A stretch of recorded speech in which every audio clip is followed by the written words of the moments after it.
सभी भक्तगणों का तहे दिल से हार्दिक स्वागत करता हूँ। आज हम स्वामी श्री हरदास जी एवं बांके बिहारी जी के बारे में जानेंगे। तो चलिए एक बार बांके बिहारी जी का नाम लेके शुरू करते हैं। श्री बांके बिहारी जी महाराज के साथ यदि किसी का नाम अमर हुआ है तो वे हैं कृष्णोपासक सखी संप्रदाय के प्रवर्तक स्वामी श्री हरदास जी महाराज।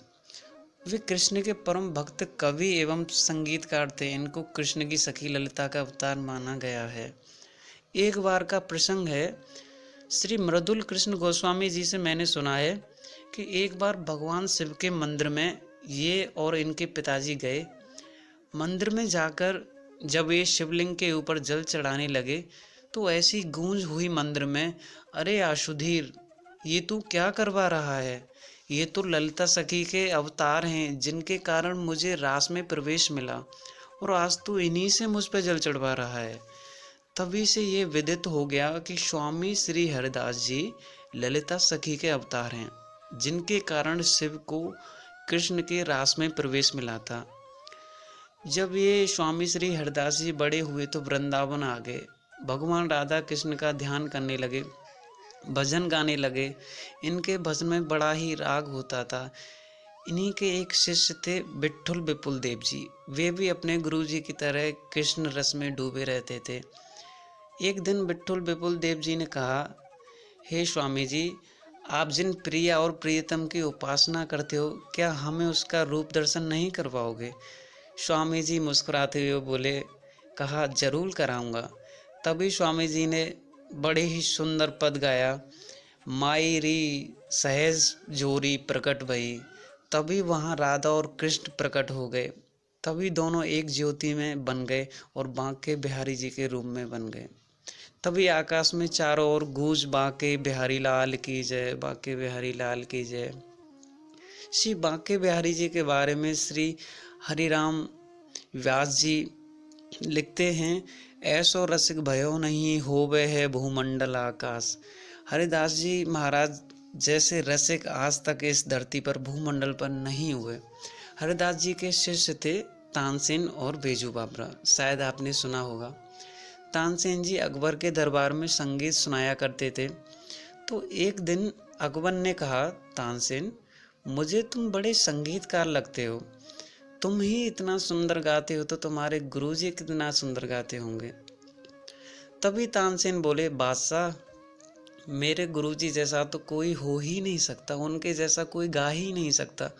वो बड़े बड़े देवता, पेड़, पंछी, हवाएं सुनने को तरस जाते हैं जब वो गाते हैं। अकबर ने कहा, अच्छा तानसेन, एक बार अपने गुरुदेव को हमारे दरबार में बुला लो, हम भी सुनना चाहते हैं। तो वो कितना सुंदर गाते हैं। तब वो बात तानसेन जी ने कही, मैं आपके समक्ष उस बात को रखना चाहता हूँ। तानसेन जी ने कहा, बादशाह, यहाँ मैं आपके लिए गाता हूँ। वे किसी इंसान, वो किसी आदमी बादशाह के लिए नहीं गाते। वो तो अपने प्रिय प्रियतम राधा कृष्ण के लिए गाते हैं। उन्होंने कभी धन प्रतिष्ठा पाने के लिए नहीं गाया। अगर तुम उन्हें सुनना चाहते हैं तो वास्तव में तुम्हें मेरे साथ वृंदावन चलना पड़ेगा। अकबर ने सोचा, अरे जब इतने बड़े संत का दीदार करना है तो हमें खुद ही जाना पड़ेगा। तो तानसेन ने कहा, आप बादशाह बन के मत जाओ, दीन बन के जाओ, ऐसे कुछ हाथ नहीं लगेगा। और मैं आप सभी से ये अनुरोध करना चाहता हूँ, आप जब भी श्रीधाम वृंदावन में आओ तो अपना सारा अहंकार विशेषण छोड़ देना कि मैं इतना बड़ा हूँ, मैंने इतने व्रत किए, मेरे पास इतना पैसा है। ये सब छोड़कर आप श्री धाम में आना, तब देखो कितना आनंद आता है। तो आज अकबर भी तानसेन के साथ चलने को तैयार हुए हैं और आज तो अकबर ने भी अपना भेष बदल दिया है। वे तानसेन के साथ सेवक के रूप में गए हैं, तानपुरा हाथ में लिया और दोनों चल पड़े हैं। अकबर मन ही मन में बड़े ही प्रसन्न हो रहे हैं। तभी दोनों हरिदास जी महाराज के पास पहुंचते हैं। हरिदास जी का शरीर बुखार से तप रहा था, उन्हें बहुत तेज बुखार था। तानसेन ने कहा, प्रणाम गुरुदेव, प्रणाम।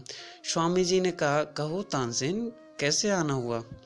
गुरुदेव, मेरा आपको मिलने का बहुत मन कर रहा था और मैं आपको एक राग सुनाना चाहता हूँ।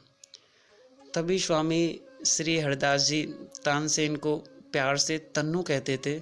हरिदास जी बोले, बेटा तन्नू सुना। और तानसेन ने जानबूझकर एक राग गलत सुनाया ताकि गुरुदेव उन्हें बीच में उन्हें रोकें और राग को ठीक करके खुद सुनाएं, क्योंकि एक शिष्य गुरु को ये आज्ञा तो नहीं दे सकता कि गुरुदेव आप राग सुनाइए। तभी तानसेन जी ने राग गाना शुरू किया और गलत गा दिया। तभी हरदास जी ने बीच में रोका, बेटा तन्नू ये तुम क्या कर रहे हो, ऐसे नहीं है ये राग। तो तानसेन जी बोले, गुरुदेव आप ही बता दीजिए ना कैसे है ये। तब स्वामी श्री हरिदास जी बुखार से तप रहे थे। तभी हरिदास जी ने अपने शरीर पर जो वस्त्र पहन रखे थे, जो आप चादर ओढ़ रखी थी, उन्होंने एक पेड़ की डाली पर टांग दिया। तभी वो पेड़ सारा झरझराने लगा और हरिदास जी का सारा बुखार उतर गया। तभी हरिदास जी बोले, बेटा तन्नू ला तानपुरा मुझे दे। और इतना सुंदर राग गाया जिसे सुनकर अकबर की आंखों में आंसू आ गए। हरिदास जी की आंखों में प्रेम के आंसू तो थे ही, तानसेन की आंखों में ही आंसू आ गए। राग खत्म होता है, राग पूरा होता है और हरिदास जी ने अकबर को पहचान लिया और कहा, तानसेन ये तेरे साथ अकबर आया है ना। अकबर भी आज हरिदास जी के चरणों में गिर पड़े और उनका संगीत सुनकर बड़ी खुश हुए गए। अकबर को भी अभी थोड़ा अभिमान है और खुश होकर बोले, स्वामी जी आप कोई सेवा बताइए, मेरे पास बहुत धन दौलत है। हरिदास जी मुस्कुराने लगे और बोले, बेटा तन्नू इन्हें बिहार घाट की एक सीढ़ी दिखा दो जिसका एक कोना टूटा हुआ है, उसे तुम ठीक करवा दो। अकबर बोला, अरे स्वामी जी ये तो तुमने मुझे बहुत छोटी सी सेवा दी है, मैं सीढ़ी का एक छोटा सा कोना ही ठीक करवाऊंगा क्या। जब वो शिष्य उस बिहार घाट की सीढ़ी पर लेकर गए तो उस घाट का जल इतना स्वच्छ, इतना सुंदर, इतना शीतल था, उसे देखते ही अकबर आश्चर्यचकित रह गया। वो घाट सोने, चांदी, हीरे और बहुमूल्य रत्नों से जड़ित था। जब उस घाट की सीढ़ी को देखा तो इतने बहुमूल्य रत्न थे, अकबर हैरान रह गया। अरे ये कैसी भगवान की लीला है, मैं खुद को बादशाह कहता हूँ, मेरे खजाने में तो इनमें से कोई ऐसा रत्न नहीं है जो इस सीढ़ी पे जड़े हुए हैं। अकबर तुरंत भागा आया और हरिदास जी के पैरों में गिर पड़ा। हे गुरुदेव मुझे क्षमा कर दो, मुझसे गलती हो गई। मैं अभिमानी अपने आप को बादशाह समझता था, लेकिन बादशाह तो ये है जिनका ये श्री धाम वृंदावन है। और हरिदास जी महाराज जी ने अकबर से कहा, अकबर हो सके तो तुम वृंदावन मत आना, क्योंकि यहाँ जो अभिमान से आता है उसके लिए ये धाम नहीं है, उसके लिए ये धाम है जो प्रेम से आता है उसके लिए ये धाम है। और अकबर आज वृंदावन से हरिदास जी के सामने नतमस्तक होकर गया। और इसी के साथ मैं अपने इस कहानी को यहीं विराम देता हूँ। अगर आपको ये कहानी अच्छी लगी हो तो प्लीज़ मेरे चैनल को सब्सक्राइब कर देना और बेल आइकन दबा देना। राधे राधे। जय बिहारी जी की। श्री हरिदास।